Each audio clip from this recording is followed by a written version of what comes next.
কাশ্মীৰ বুলি মই ধৰিলোঁ জম্মু কাশ্মীৰত পষ্টিং হোৱা যিকোনো এজন সৈনিকৰ জীৱনৰ এটা দিনৰ বিষয়ে যদি মই আপোনাক ক'বলৈ কওঁ সাংঘাতিক বিচাৰিব সাংঘাতিক মানে জৱানসকলৰ কথাটো মানে কি ক'ম অফিচাৰবিলাকেতো অলপ হ'লেও মই সঁচা কথা অলপ হ'লেওতো আৰাম পায় হয়তোবা তেখেতলোকে অলপ বেছি পঢ়া শুনা কৰি কষ্ট কৰি যায় তেখেতলোকেও বহুত কষ্ট কৰে কিন্তু জৱানবিলাকৰ মই এজন যদি জৱানৰ যদি আপুনি এটা দিনৰ মোক সোধে যদি ক'ৰবাত যাব লগা নহয়ও যদি পোষ্টত থাকিব লগা হয় পোষ্টতো তেখেতলোকে চান্ত্ৰী মানে ধৰক চাইডে চাইডে যে থাকে পোষ্টবিলাক তাতে গাৰ্ড দিব লাগে ডেইলি ৰাতিপুৱা পিটিটো কৰিবই লাগিব ফিজিঅ' মানে এইবিলাক আপোনাৰ এক্সাৰচাইজ চ' ফিজিকেল ট্ৰেইনিং আৰু লগতে আপুনি মানে চাফ চিকুণ এইবিলাক চব মেইনটেনেঞ্চবিলাক কৰিব লাগিব নিজৰ আৰু কিছুমানে ক্লাৰিকেল লেভেলৰ আছে সেইটো ক্লাৰিকেল কাম কৰিব লাগিব সেইখিনি বাৰু ইমান কষ্ট কাম নহয় কিন্তু ফ্ৰিকুৱেণ্টলি এনেকুৱা কাম আহি যাব ধৰক সেইটো এটা বেয়া এৰিয়া ন মই কৈছোঁ কাউণ্টাৰ ইনচাৰ্জেঞ্চি এৰিয়া তাত মানে কোন মুহূৰ্তত খবৰ আহিছে যে ইয়াত 2জন ওলাইছে ইয়াত 3জন ওলাইছে তেতিয়া মানে চব একেলগে যাব লগা হৈ যায় তেতিয়া মানে এনেকুৱা হয় যে এদিন যদি আজি ধৰক শুক্ৰবাৰে যদি আমি ৰাতি খোজকাঢ়িব আৰম্ভ কৰিছোঁ হয়তোবা আমি নেক্সট বৃহস্পতিবাৰো আহি পাব পাৰোঁ মানে কেতিয়াবা 5 দিন 6 দিন 7 দিন আমাৰ মানে হায়েষ্ট ৰেকৰ্ড আছে প্ৰায় আমি 17 দিন নন ষ্টপ খোজকাঢ়ি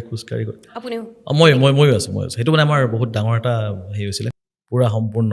মানে আমি নিউট্ৰেলাইজ কৰিব পাৰিছোঁ আমাৰ যিটো ৰাষ্ট্ৰীয় ফ'ৰ্চ আছিলে তেখেতলোকে আমি বহুকেইজন উগ্ৰপন্থী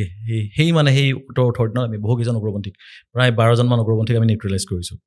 চ' সেইটো মোৰ কাৰণে বহুত ডাঙৰ অভিজ্ঞতা এটা মই কৰা নাই কিন্তু মই ছাপৰ্ট ছিষ্টেম পিছফালে থাকোঁ আৰু এইটো এটা বহুত ভাল এতিয়া শেহতীয়াকৈ যিটো আমাৰ পেহেলগাম এটেক সেইটোৱে আচলতে আমাৰ সমগ্ৰ বিশ্বক জোকাৰি গৈছে আমি যেতিয়া এই ভিজুৱেলবোৰ দেখিছোঁ বাতৰিবোৰ যেতিয়া শুনিছোঁ আমি শিয়ৰি উঠিছোঁ এনেবোৰ যেতিয়া ঘটনা শুনে আপোনাৰ কেনে জ্বলি উঠে মই যোৱা কেইদিনমানত মই ভালকৈ শান্তিৰে শুব পৰা নাই মোৰ মানে কি হয় ক'ৰবাত এতিয়াও এনেকুৱা লাগে যেন যদি মাতি পঠায় এতিয়াও গুচি যাম যদি মাতি পঠায় যে কিবা ডক্টৰৰ কমি হৈছে আৰ্মিত থকা এক্সপিৰিয়েঞ্চত থকা ডক্টৰ লাগে মই এতিয়াও গুচি যাম মানে মোৰ আপুনি বুজা নাই যে তহঁতৰ যদি ইমান সাহস আছে আৰ্মিৰ লগত আহি যুঁজ সাধাৰণ জনতাক পিষ্টল দেখুৱাই গুলী মাৰাটো কিহৰ বীৰত্বৰ কথা বহুত ভাবি চিন্তি কৰা হৈছে যে অমৰনাথ যাত্ৰা সময়ো আহিছে ইফালে আমাৰ প্ৰধানমন্ত্ৰী মোদী ডাঙৰীয়া দেৱো সেইখিনি সময়ত নাছিলে গম পাইছে যদি আমি কাশ্মীৰখনক যদি ইমান শান্তিত থাকিব দিওঁ তেতিয়াহ'লে মানুহ বেছি আহি থাকিব মানুহ যিমানে কাশ্মীৰ ফুৰিব যাব সিমানে কাশ্মীৰৰ পইচা বাঢ়িব ন লোকেলবিলাক মানুহবিলাকে গম পাব যে কাশ্মীৰ ইজ চেঞ্জিং কাশ্মীৰ সলনি হ'ব গৈ আছে মানুহ আহিব দিয়া নাছিলে ইমান দিন উগ্ৰপন্থীৰ সমস্যা আছিল কাৰণে আমি দুখীয়া হৈ আছিলোঁ এতিয়া মানুহ অহা আৰম্ভ হৈছে বিল্ডিং বনিছে হস্পিটেল বনিছে মল বনিছে মানুহ আহিছে এতিয়া সকলোৰে হাতে হাতে পইচা পকেটে পইচা বেংক বেলেঞ্চ আছে বস্তু বুজি পাইছে এই বস্তুটোক পাকিস্তানে হৈছে নহয় এইটো যদি শান্তি থাকিব আৰু সেইকাৰণে অলপমান ধৰ্মীয় এংগল এটা দিব চেষ্টা কৰে যাতে মানে ভাৰতত কি হয় সকলো ধৰ্মৰে আছে হিন্দু মুছলমান আছে তো সেইকাৰণে ধৰ্মীয় এংগলটোক অলপমান আনিব চেষ্টা কৰে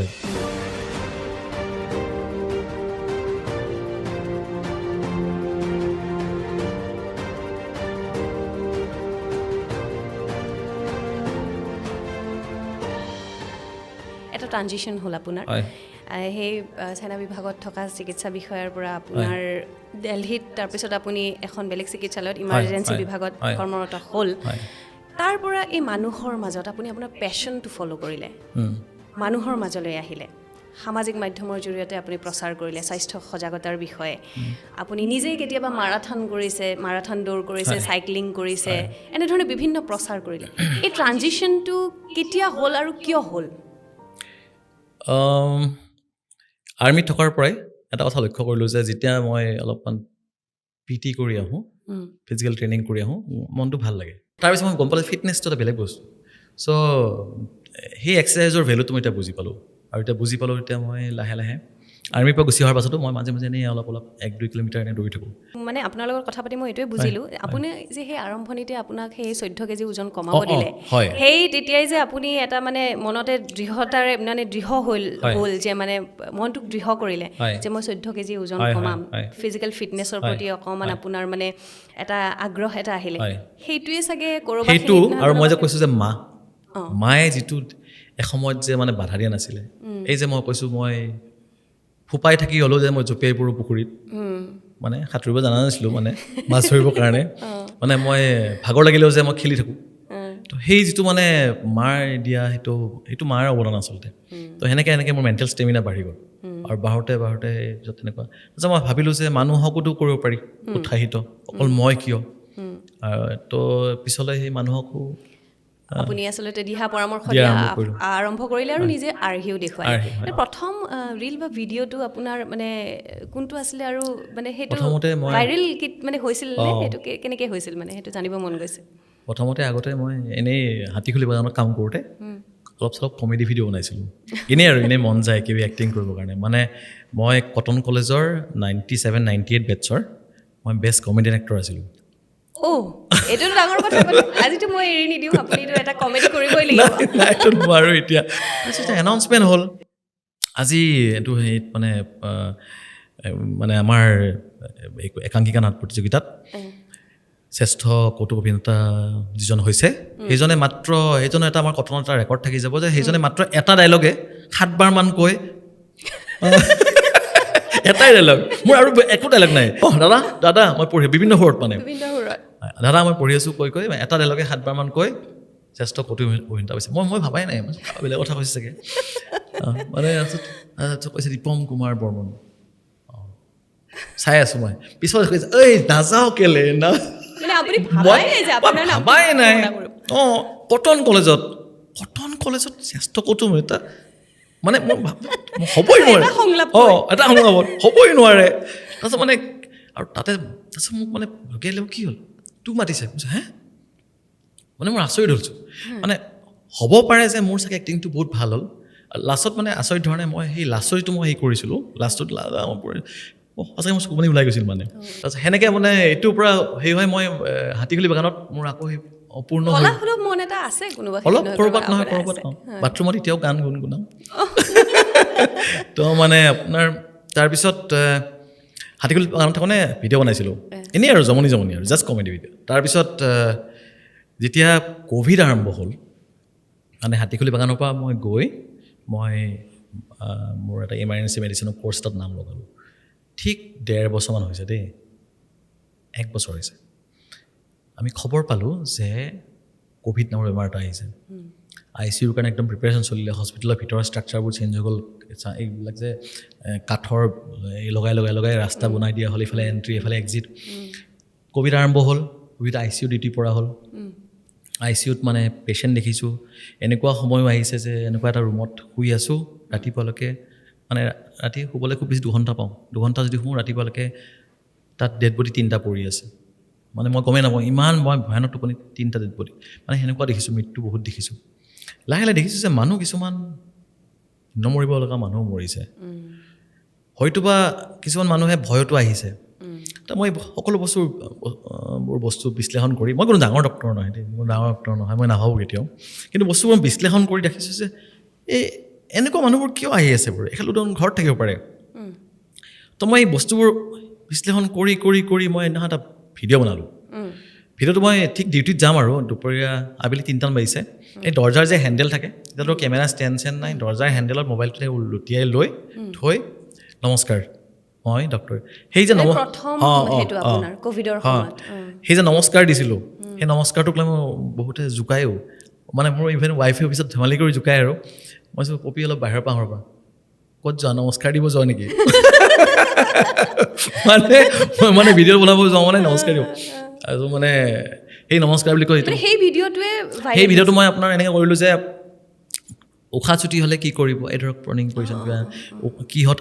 কি হ'লে হস্পিটেল আহিব লাগে, কিমানখিনিলৈকে আপুনি হস্পিটেল আহিলেও হ'ব, কিয় পেনিক নহ'ব, এনেধৰণৰ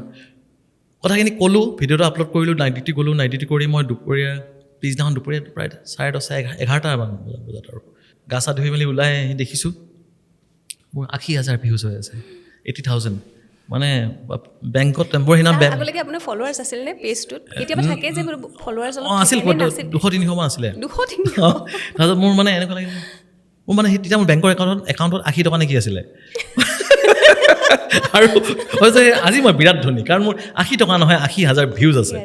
আৰু চবতকৈ ভাল লগা কথা কি যিবোৰ কমেণ্ট আহিছে কমেণ্টবোৰত মানে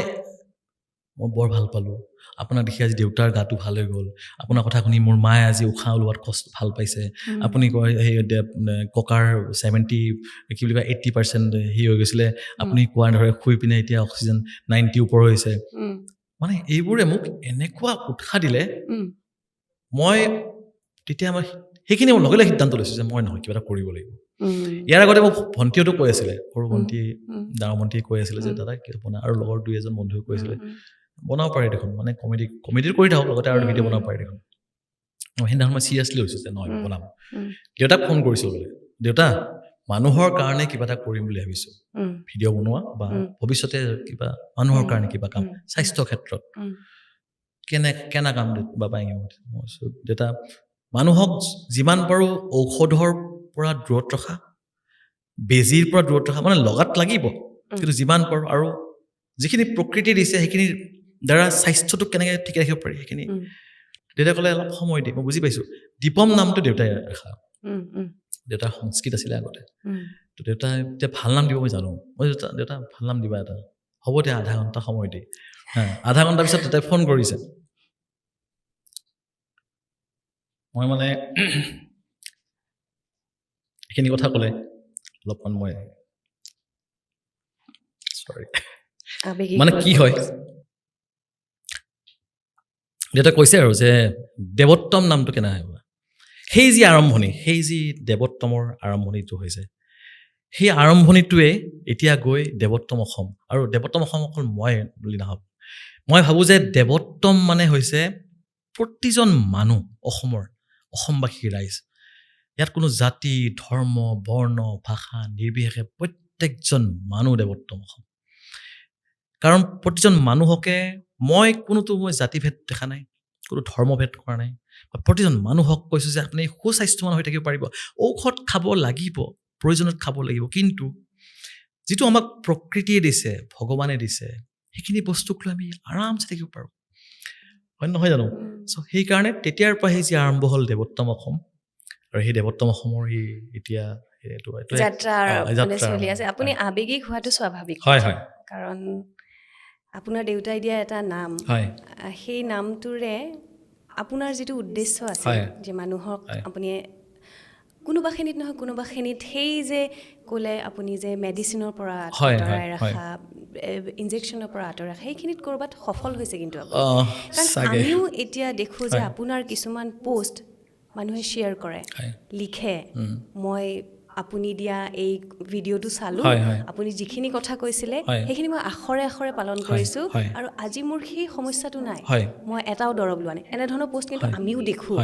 আৰু এটা কথা মই কাকো জোৰ জবস্তি কৰা নাই যে আপুনি এনেকৈ খানা খাওক আপুনি এক্সাৰচাইজ কৰক যিয়ে বিশ্বাসত লৈছে কৰক যিয়ে কাৰোবাৰ দিগদাৰ পাইছে বোলে মই 2-3 দিন কৰি এসপ্তাহ কৰিছোঁ 10 দিন কৰিছোঁ দিগদাৰ পিছত নকৰিব কিন্তু এটা কথা খাটাং আমি যেতিয়াৰ পৰাই এটা কথা প্ৰতিখন ভাষণ মানে ৱৰ্কশ্বপত গ'লে মই কওঁ